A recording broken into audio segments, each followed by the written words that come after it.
ارشاد نبوی صلی اللہ علیہ وآلہ وسلم، اللہ تعالیٰ کی تقسیم پر راضی رہو، تم سب سے زیادہ مالدار بن جاؤ گے۔ اللہ تعالیٰ کی محبوب ترین جگہ مساجد ہے، اللہ تعالیٰ کی مبغوض ترین جگہ بازار ہے۔ اللہ تعالیٰ کو وہ کھانا محبوب ہے جس پر ہاتھ زیادہ ہو، یعنی کھانے والے زیادہ ہو۔ اللہ تعالیٰ کو بندے کی محبوب ترین کلام سبحان اللہ و بحمدہ ہے۔ لوگوں میں سے اللہ تعالیٰ کو محبوب ترین وہ ہے جو لوگوں کو سب سے زیادہ نفع دے۔ اللہ تعالیٰ کو محبوب ترین عمل مسلمان کو حاصل ہونے والی خوشی ہے۔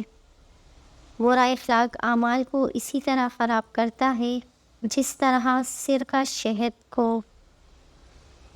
جو غصے سے باز رہتا ہے اللہ تعالیٰ اس کی عیوب کی پردہ پوشی کرتا ہے۔ دنیا سے بچ کر رہو کیونکہ یہ سبز باغ ہے۔